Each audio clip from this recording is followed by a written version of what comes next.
A cowboy bought a ghost town for $100 and found a family still living there.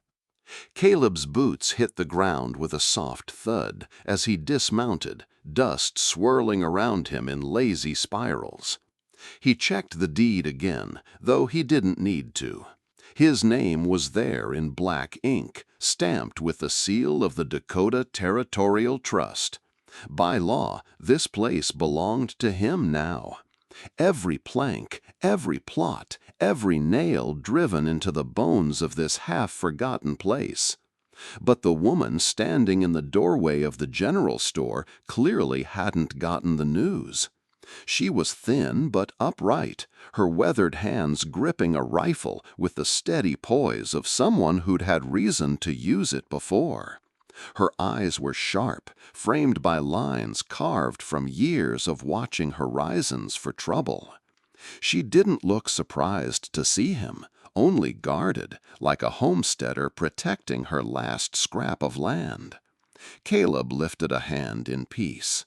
"Ma'am," he said evenly, "I think there's been some kind of misunderstanding." "No misunderstanding here, mister."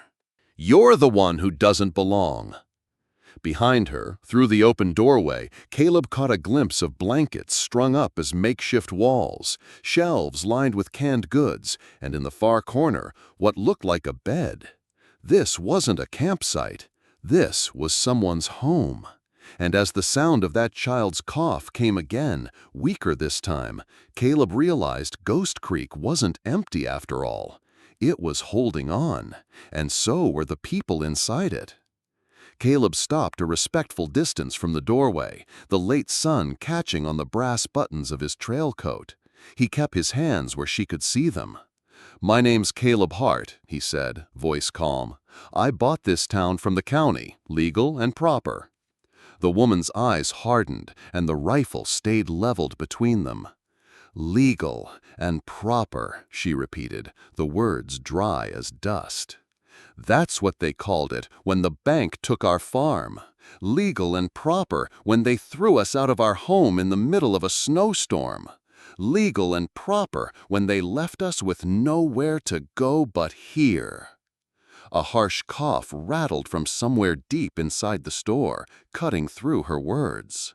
Caleb saw her mask slip for the briefest moment, her head turning toward the sound before she forced her gaze back to him. "My granddaughter," she said. "She's sick. This is the only shelter for 50 miles that doesn't leak like a sieve." Caleb took in the building behind her, warped floorboards, sagging roof, and yet someone had worked hard to keep the wind and rain out. The scent of wood smoke drifted past him. This wasn't survival by accident. "I'm not here to throw anyone into the cold," he said, meaning it more than he expected. "What's your name?" "Margaret Whitlow." Her voice carried the weight of someone used to fending for herself. She didn't lower the rifle, but she stepped aside just enough for him to see inside. He took a cautious step over the threshold, into a world that shouldn't have existed in a ghost town. Blankets hung from the ceiling, creating partitions for privacy. Crates served as tables. A pot simmered on a small iron stove, the faint scent of potatoes and onion in the air. And in the corner, lying on a bed cobbled together from stacked blankets and salvaged boards, was a girl. She couldn't have been more than 12. Her hair, once a pale gold, clung damp to her forehead. Her skin was flushed with fever, eyes half-lidded. When she coughed, her thin frame shook as if the effort might break her in two. "Clara," Margaret said softly, setting the rifle aside and kneeling at the girl's side. She laid a hand on her granddaughter's forehead, her weathered fingers gentle as a whisper. Caleb felt a knot tighten in his chest. He had seen sickness before, on the trail, in mining camps. But there was something about the fragility of this child in such a place that made the room feel colder. Margaret looked up at him. "The bank took everything, horses, wagon, even the stove out of our kitchen. We walked here with what we could carry. The doctor's in Bismarck Junction, 2 days' ride. Clara wouldn't survive the trip." Outside, somewhere in the distance, the steady drum of hooves began to echo. Slow at first, then faster. Margaret's expression changed. She rose, moving to the doorway, her rifle back in her hands in a single motion. "They've found us," she murmured. Caleb followed her gaze down the main street. 3 riders approached in a line, their silhouettes sharp against the sinking sun. The lead horse carried a man with a tin star pinned to his vest. Sheriff Malachi Crow had come to Ghost Creek. If you found this helpful, a quick like really helps us keep creating. Caleb Hart had been in Ghost Creek less than an hour when the sound of 3 horses broke the afternoon stillness.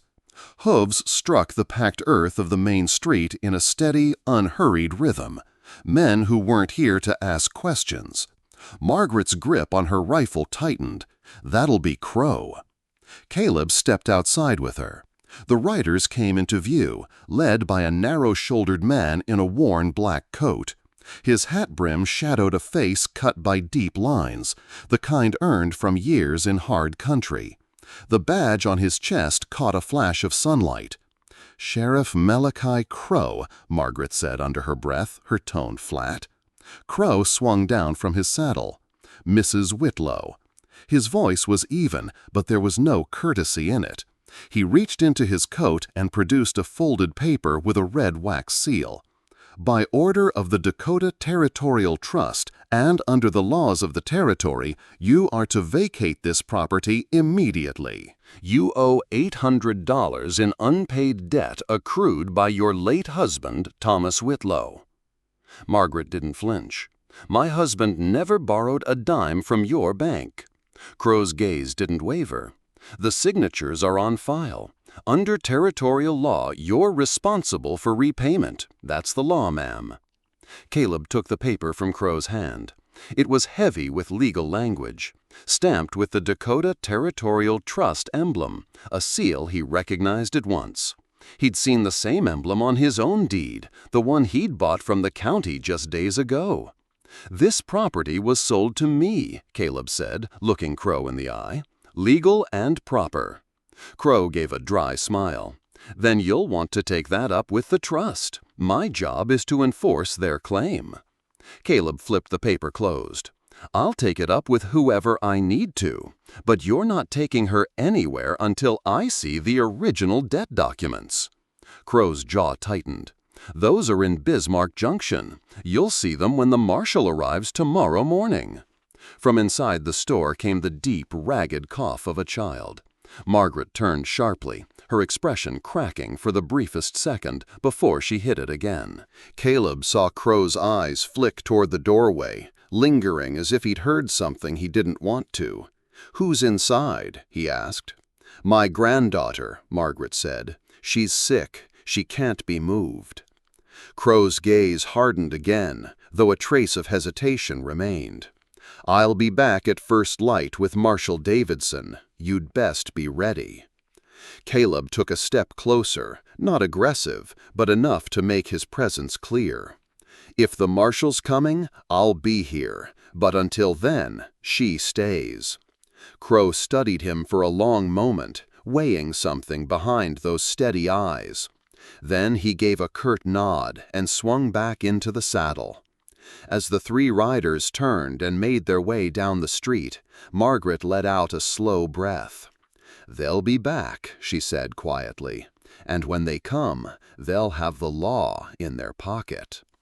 Caleb glanced at the paper in his hand, his thumb brushing over the embossed DTT seal.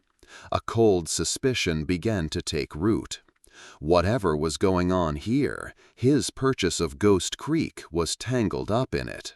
He folded the paper and slid it into his coat. "Then we'd better figure out exactly what we're up against before the sun comes up." The distant sound of hooves faded into the prairie wind, leaving the street silent again. But that silence carried a weight now, the kind that comes when you know the clock has started ticking. They had less than 24 hours. The morning wind carried dust and the faint jingle of tack before Caleb saw them. 17 riders crested the low rise north of town. Men, women, and even a couple of older children clinging to saddle horns. They were road-worn but steady in the saddle, moving with the quiet resolve of people who had nothing left to lose. At their head rode Ruth Handley. She was about Margaret's age, but where Margaret's shoulders bore the weight of months on the run, Ruth's posture carried the lean, straight-back defiance of someone who'd stopped running. "Margaret Whitlow," she called, dismounting before her horse had even stopped. "We've been looking for you." Margaret stepped down from the store's porch, rifle in hand, but pointed low. "Ruth, what in God's name?" "Same thing you're doing, survivin'." Ruth gestured to the riders behind her. 15 families. Every one of us lost our land to the Dakota Territorial Trust. Same signatures, same debts we never owed. Caleb stepped forward. "You're saying this is a pattern?" Ruth gave him a measuring look. "And you'd be the man who bought himself a town full of trouble. DTT's been clearing folks off prime land all along the Northern Pacific Survey line. Word is they want Ghost Creek for a freight depot." Caleb's gaze slid to the patch of green behind the store, the stubborn garden in the hard prairie soil. "And the water?" Ruth nodded. "There's an underground spring. You control water out here, you control everything." The pieces began to fit together in Caleb's mind. His deed stamped by DTT, Margaret's debt claim, and now the railroad. This wasn't a mistake. It was a design. "Why come here?" Margaret asked. "Because Samuel Chen sent word," Ruth said. "Clerk at DTT's Bismarck office. He's been forging those debt papers for years, but he's grown a conscience. Says he'll testify, hand over proof, if we can get him out alive." Caleb frowned. "Where is he?" "Hiding at the old Silver Notch mining camp, 20 miles west. But Crow's men are looking, and if they find him first—" Ruth let the thought die in the dry wind. Inside, Clara's cough tore through the air again, weaker now, but deeper. Caleb glanced toward the doorway. "She can't be moved far," he said. Ruth's mouth tightened. "Then we've got a problem. If we split up, we're both exposed. If we stay together, we lose Chen. And without him, there's no case, no proof, no stopping DTT." Margaret looked between them, the weight of the decision already pressing in. Caleb shifted his stance, feeling the edge of the DTT seal in his pocket.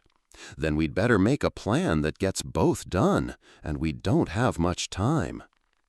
They gathered in the store's main room, the air thick with the smell of wood smoke and boiled coffee. Crates were pushed together to make a rough table. Ruth spread a sheet of paper across it, a rough sketch of the territory marked in pencil. "Here," she said, pointing with a calloused finger, "is Ghost Creek. Silver Notch is here, 20 miles west. That's where Chen's hiding." Caleb studied the map. "And the roads?"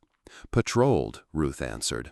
"Crow's men will be riding in widening circles. If they catch Chen, they'll make sure he never talks."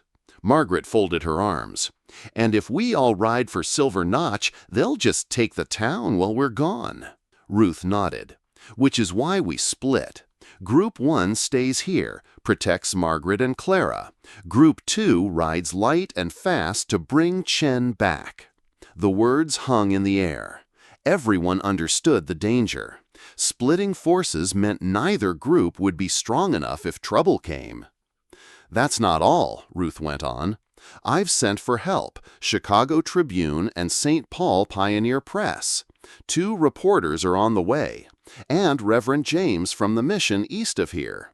They'll serve as witnesses if Crow tries to force his hand."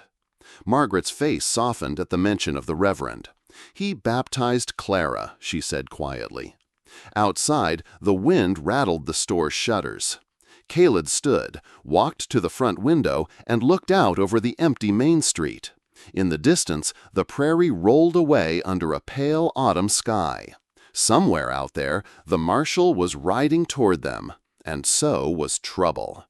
When he turned back, his gaze fell on a stack of old ledgers in the corner. He moved them aside and found a rolled map, its paper yellowed and brittle. Unfurling it across the table, he saw it was a surveyor's chart from before the mine closed.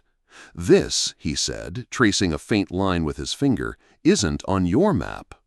Ruth leaned over. "Hidden Ridge." Caleb nodded. "A box canyon with a narrow pass. It cuts straight toward the Lakota settlement. If you know the way, you can cover in 2 hours what takes most folks 2 days." Margaret's brow furrowed. "Why would we need?"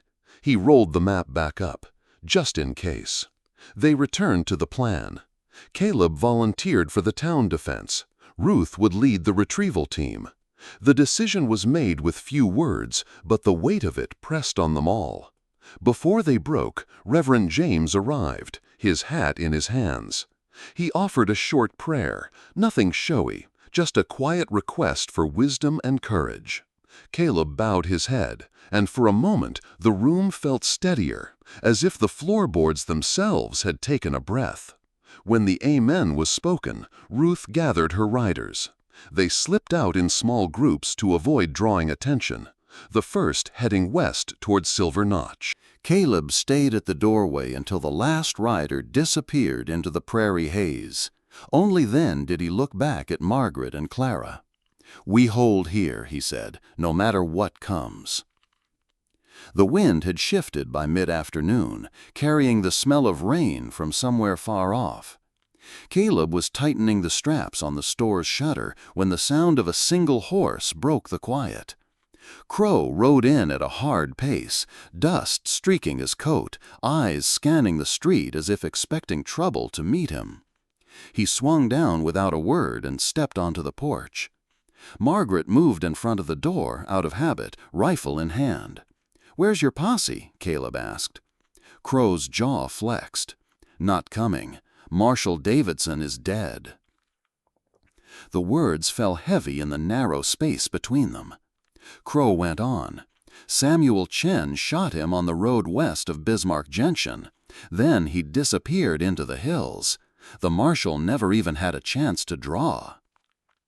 Caleb studied him. "You see it happen?" Crow's eyes flickered for a fraction of a second.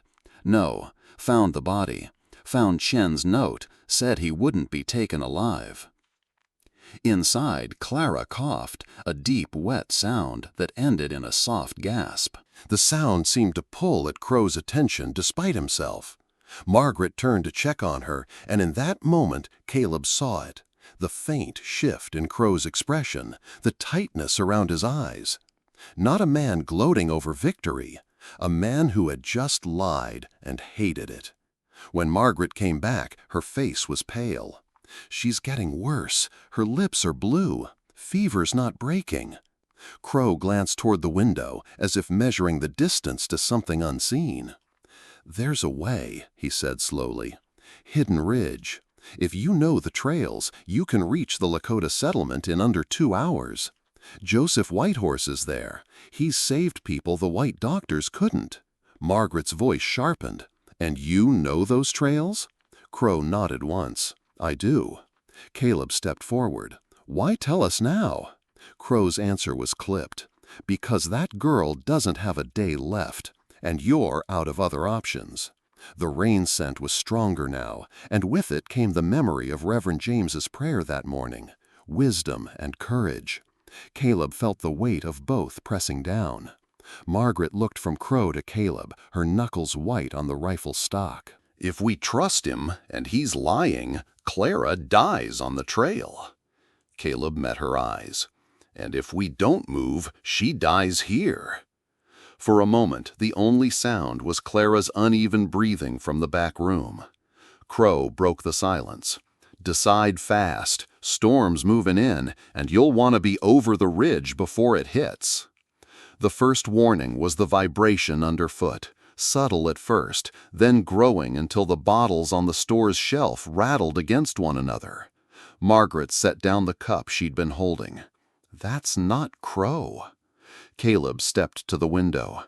Through the wavering heat of the prairie afternoon, a line of riders materialized, 24 at least, fanning out as they approached the edge of town. Sunlight flashed off rifle barrels. At their head rode a broad man with a scar running from the corner of his left eye to the line of his jaw. He wore no badge, only a black duster that flared as he swung down from his horse. "Pike Mallory," Margaret murmured, the name heavy in her voice. The man grinned without warmth. "Afternoon, folks. I hear there's a lady here owes the trust a tidy sum. I've come to collect." Before Caleb could answer, footsteps scuffed the boardwalk behind him. Ruth emerged from the store's side door, flanked by a pair of her riders. Across the street, townsfolk, those who had arrived with her that morning, moved into positions they'd prepared in quiet anticipation, a few on rooftops, others behind rain barrels and wagon wheels. And then, almost as if on cue, a sharp click echoed from the far end of the street.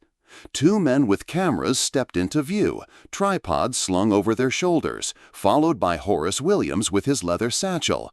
The press and the investigator had arrived. Mallory's smile tightened. Bringing an audience heart? Caleb stepped out onto the porch, the deed in his hand. "This land and every building on it belong to me. If you want to take something off it, you'll have to explain to these gentlemen and to a territorial court why you think you can."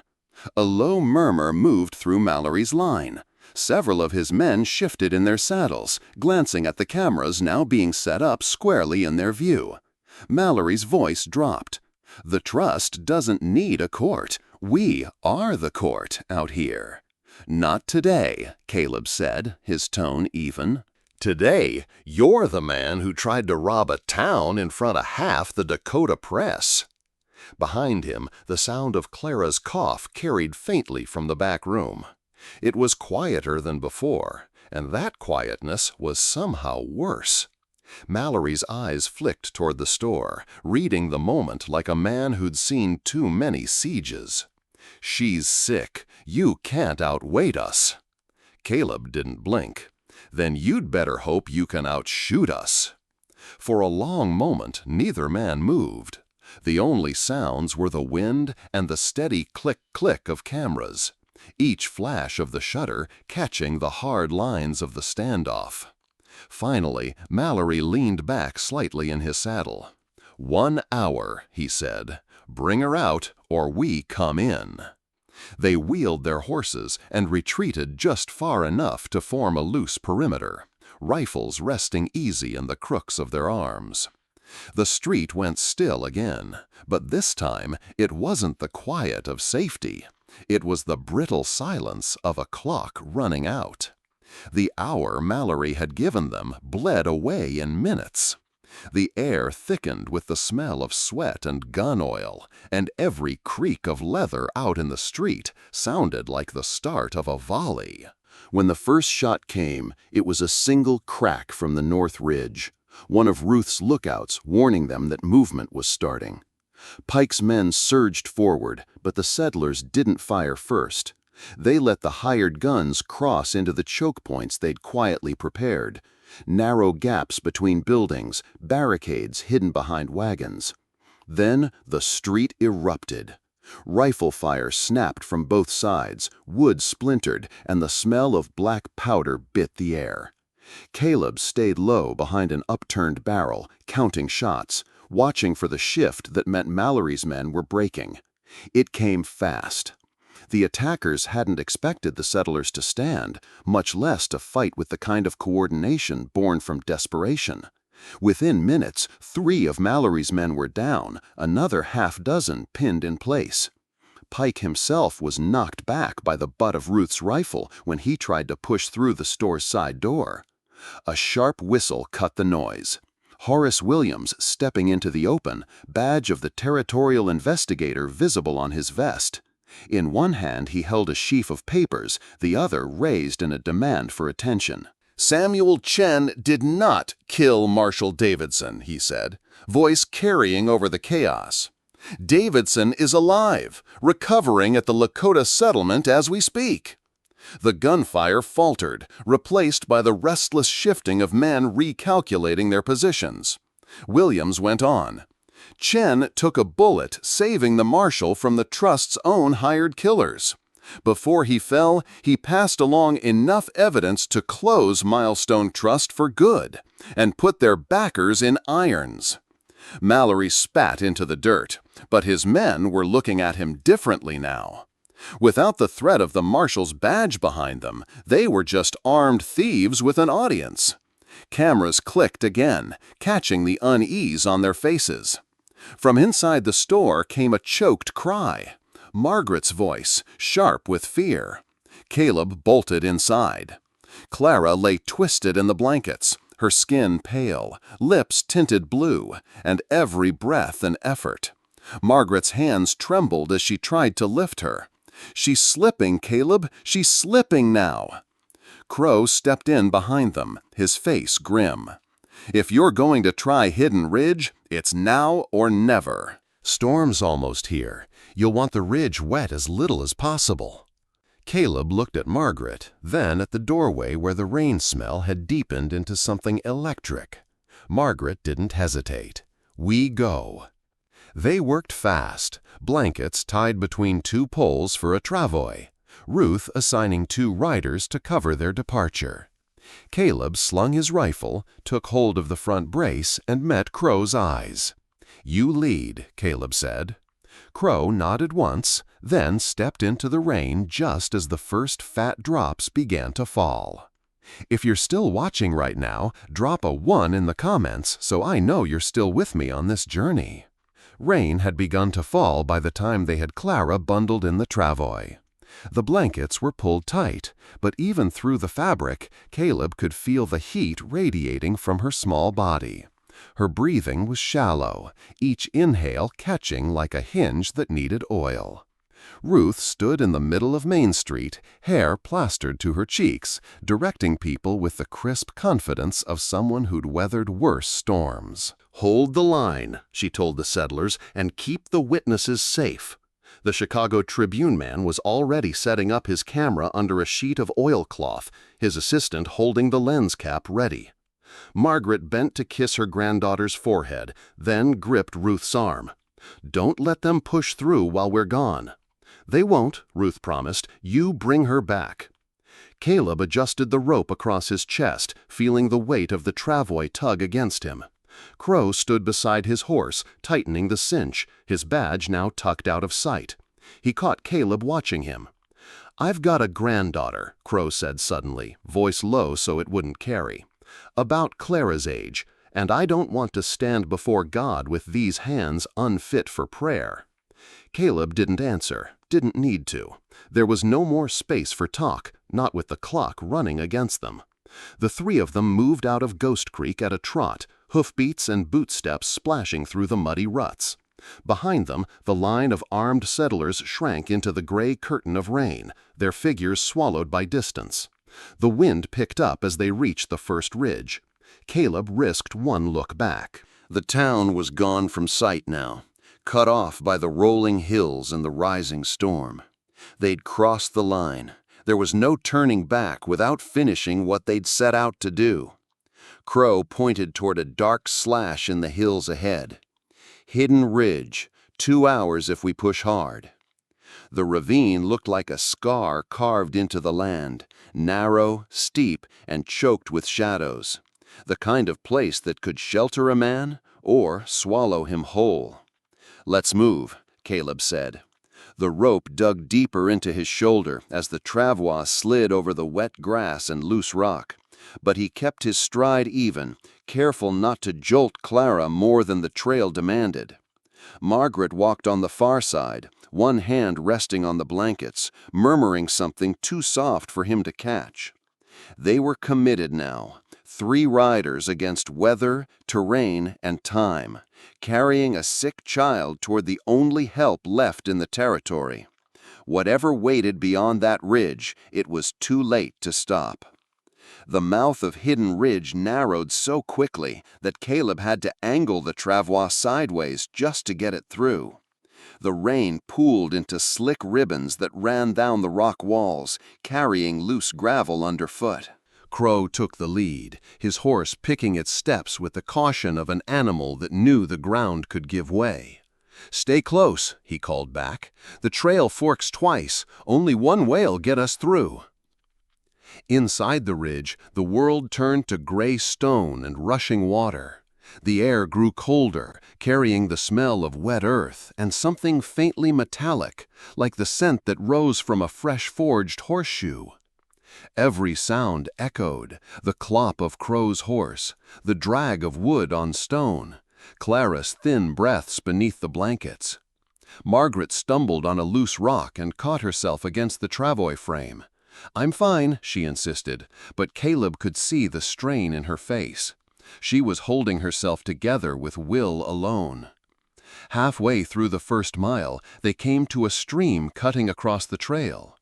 The water was only knee-deep, but the current was fast. Crow tested the footing, then waved them forward. Caleb waded in, feeling the cold bite instantly through his boots. He kept the travoy angled upstream, letting the water push against the sled's side instead of catching it head-on. When they climbed the far bank, Caleb paused to catch his breath and noticed something. Just ahead, along the base of the rock wall, a patch of bright green clung to the stone. Not weeds, not the sparse, brittle grass of the prairie. Thick-leafed plants, wet and thriving. Margaret followed his gaze. "Looks like the garden back home." He nodded slowly. "Same color, same health." Crow glanced back, catching their words. "Spring water seeps through here year-round. This ridge has fed every green thing for miles. Same underground vein runs toward Ghost Creek." Caleb felt the piece click into place. The green garden in the ghost town, the sudden interest from the Dakota Territorial Trust, the rush to seize deeds and evict families. It was never just about the land, it was about the water. They pressed on, the path climbing into a switchback so narrow that the travoy scraped both sides at once. Rain fell harder, pattering on the blankets that shielded Clara. Margaret brushed wet strands of hair from the girl's face and whispered a psalm under her breath. By the time the ridge began to widen again, the sky ahead was brighter. Caleb could smell wood smoke on the wind, a sign they were close to the Lakota settlement. Close, but not safe yet. They broke out of the ridge into a wide valley, the storm already fading to a fine mist. Ahead, smoke curled from the center of a cluster of lodges and timber-framed cabins. The scent of burning pine mixed with the sharp, clean smell of wet grass. A pair of Lakota riders appeared on the path, bows slung but hands resting easily near the quivers. Crow raised an open palm. "Joseph Whitehorse," he called. "We need his help. The child's dying." One rider wheeled away toward the village. The other guided them in, his dark hair slicked back by rain. There was no wasted movement, no unnecessary talk, just the quiet efficiency of someone who had seen trouble before. Elder Joseph Whitehorse met them at the edge of the settlement. His face was deeply lined, his eyes as steady as the ridges behind them.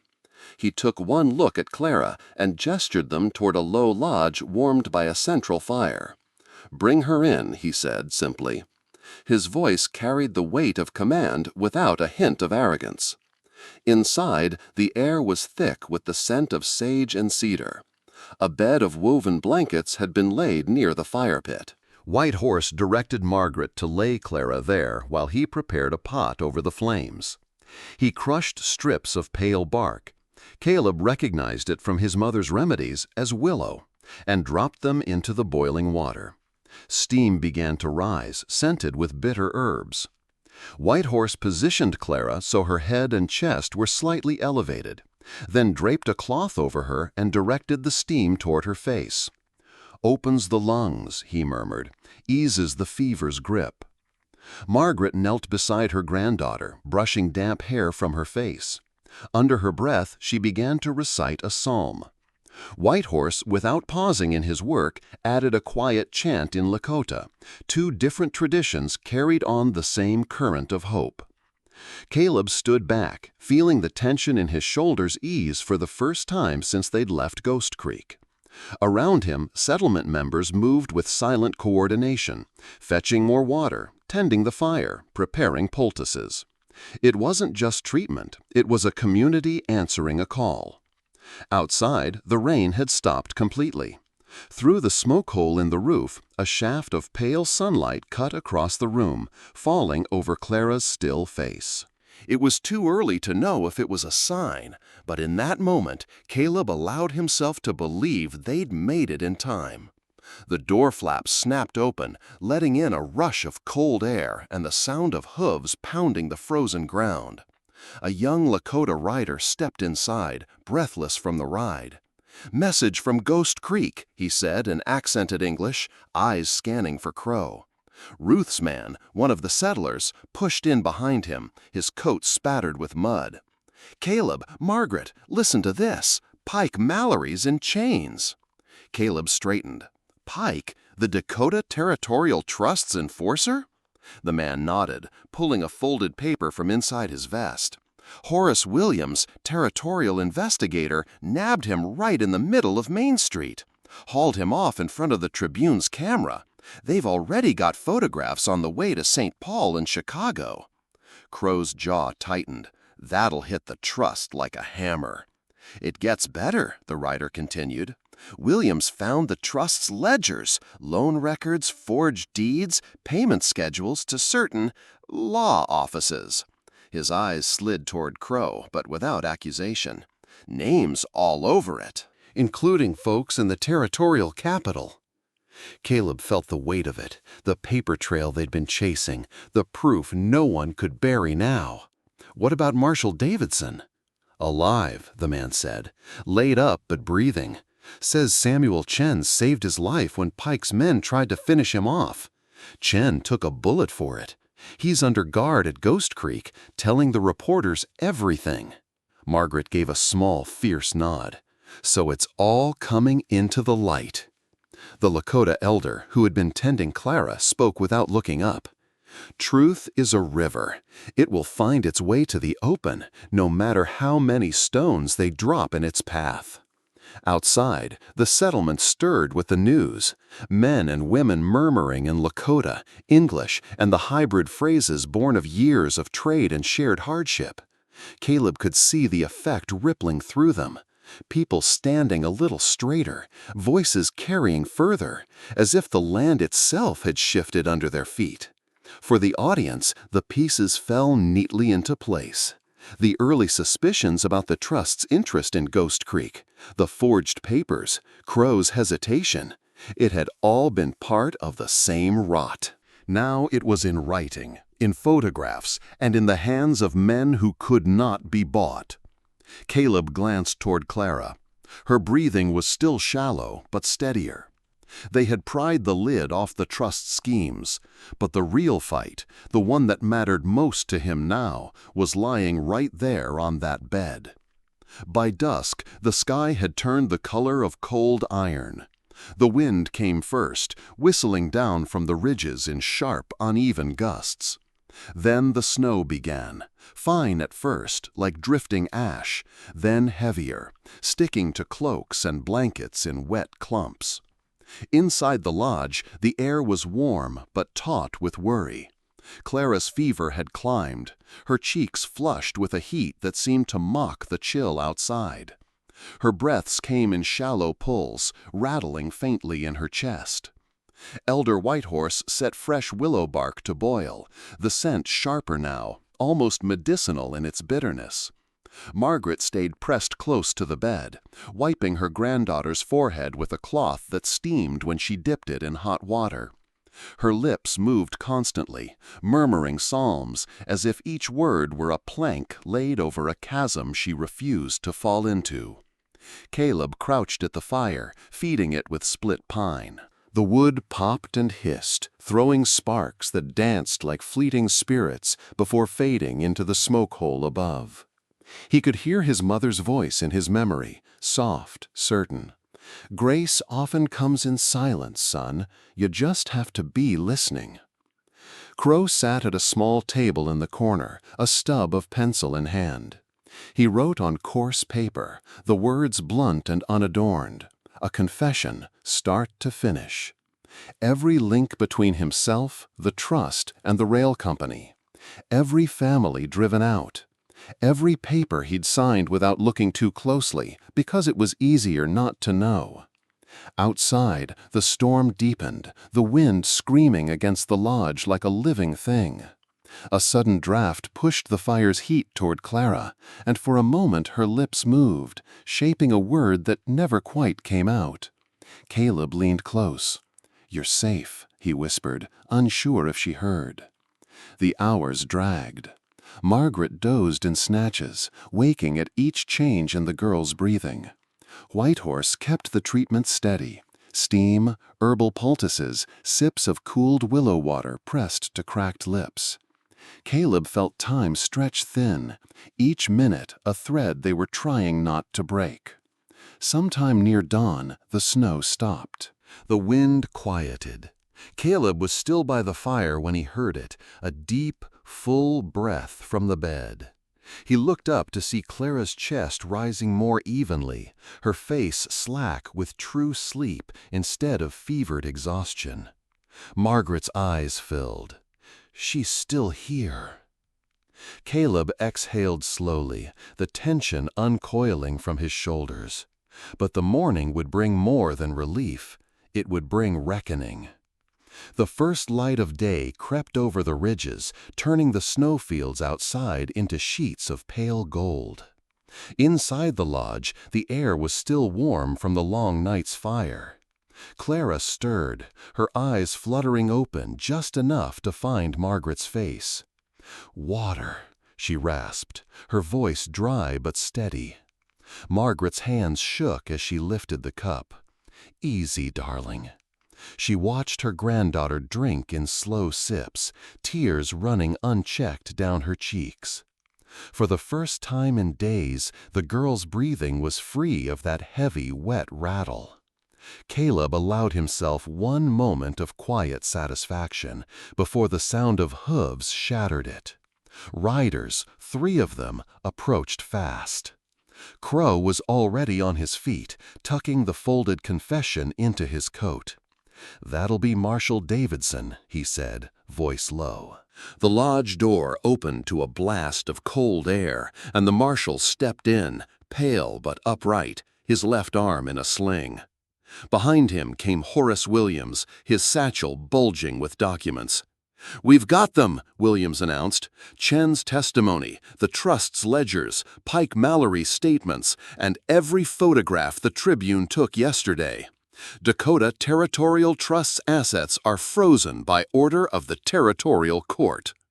Margaret gripped Clara's hand tighter. "So it's over?" Williams gave a grim smile. "Over for them. For you all, it's just beginning. You've got land, and now you've got proof no one can take it again." Crow stepped forward, holding out the confession. "Add this to your files. I'm not going to hide from what I did." His eyes went to Margaret, then to Caleb. "I'd like to think I did one thing right in the end." Davidson took the paper, studying the sheriff for a long moment. "You'll get your day in court, Crow, and maybe that'll count for something." Outside, the settlement was waking. Word spread fast, first in murmurs, then in shouts of relief. People emerged from the lodges and cabins, their faces lit by something warmer than the morning sun. Some shook hands. Others simply stood still, taking in the fact that for the first time in months there was no one coming to drive them out. Caleb stepped to the doorway, watching the light spill across the snow. The fight that had begun with a $100 deed and a boarded-up town had ended here, in a lodge warmed by fire, healed by hands both white and Lakota, and witnessed by those who refused to be forgotten. And in the bed behind him, a child slept the deep, easy sleep of the living. If you like this video, please comment number 9. If you don't like it, please comment number 0. 6 months after the storm, the town once called Ghost Creek bore a new name carved into a fresh pine board over the main street: New Providence. The old name had carried too much dust and sorrow. The new one spoke of beginnings, of a grace that had taken root in the soil and the people alike. The change was more than paint and signboards. Buildings that had stood hollow for years now rang with the sound of hammers and saws. Window glass shone in the afternoon sun, and the dirt street was lined with neat hitching rails. Folks walked with their shoulders back, their eyes meeting, without the wary glance toward the horizon that had been habit in the old days. Caleb kept his promise. The land seized by forged deeds had been divided according to the Homestead Act. Parcel by parcel, deed by deed, back into the hands of the families who had fought to hold it. He'd signed the last of the papers in the little clerk's office 2 weeks ago, his signature a final seal on months of hard bargaining. He himself kept only a small ranch just beyond the cottonwoods west of town, a patch of prairie and a weathered barn that suited him fine. It was enough to give him a place to come home to, and for the first time in years he had no urge to wander. Margaret's general store stood at the corner by the livery. The once empty shelves were now stacked with barrels of flour, crates of apples, jars of penny candy, and the kind of hardware a frontier town could not do without. The doorbell jingled with every arrival: neighbors, ranch hands, Lakota families trading beadwork for coffee beans. Behind the counter, Margaret worked with the calm rhythm of someone who had weathered the worst and come out whole. Clara sat at the side desk with the account book open, neat columns of numbers forming under her pencil. Every so often she would hum softly, just as Samuel Chen had when teaching her to add. Crow had served his short sentence in the territorial jail, his cooperation and full confession weighing heavily in his favor. When he returned to New Providence, some still crossed the street rather than meet his eyes, but more than a few nodded to him in quiet acknowledgment. The town held an election that spring, and to the surprise of many, including Crow himself, he was chosen as the new sheriff. On his first day in the badge, he walked the length of Main Street with a steady stride, pausing to help a widow lift a sack of feed into her wagon, stooping to hand a dropped wooden horse back to a boy in overalls. The tin star on his chest caught the sun, but it was the set of his shoulders that told the truth. He was carrying the weight differently now. In the evenings, the town lights glowed warm against the dark prairie, and the wind that once carried only the sound of empty buildings now brought the hum of voices, the creak of porch chairs, the distant laugh of children. New Providence had not just survived, it had claimed its own future. And in the quiet of his ranch, Caleb would sometimes stand at the fence line, watching the glow of the town beyond the cottonwoods, and think of the long road that had led here, from a ghost town bought for $100 to a place worth everything he had to give. Autumn came early that year, crisp and clear, laying a golden wash over the cottonwoods and turning the prairie grass the color of old brass. On the last Thursday of November, the town gathered for its first Thanksgiving as New Providence, a celebration no one would have believed possible a year before. A long table stretched the length of the square, set with mismatched plates, tin mugs, and whatever chairs or benches folks could bring. The air was rich with the smell of roast turkey, pumpkin pies, and bread warm from the oven. Children wove between the grown-ups, carrying pitchers of cider and chasing one another until their mothers called them back.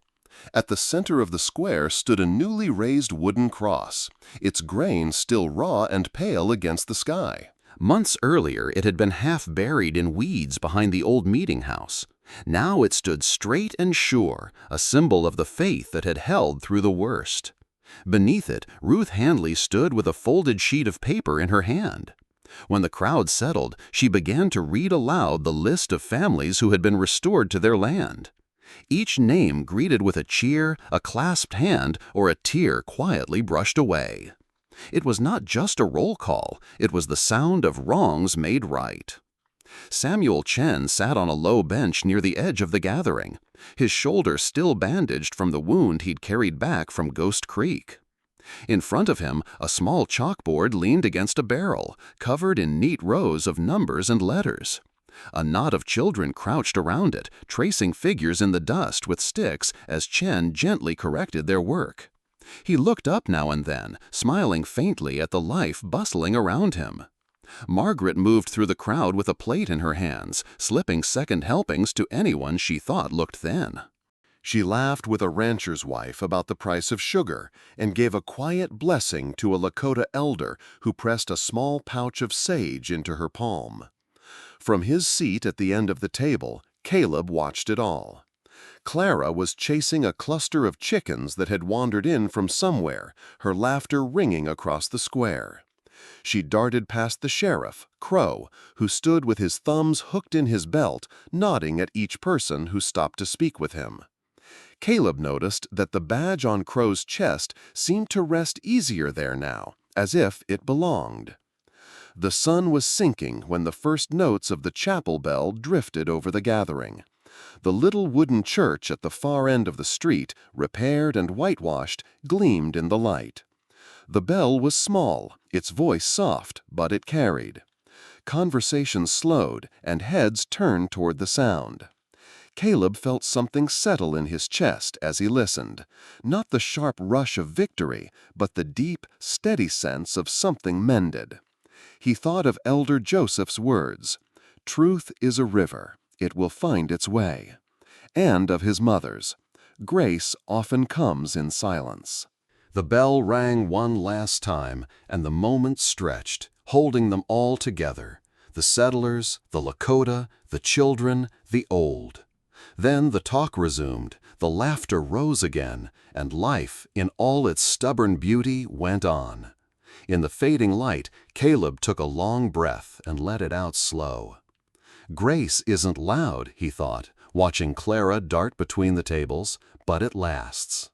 Ride deeper into the heart of the West, where love is a campfire in the cold, and hope rides beside you through the dust. Discover stories that stir old memories, mend quiet wounds, and remind you that grace and courage never fade. Start your journey today.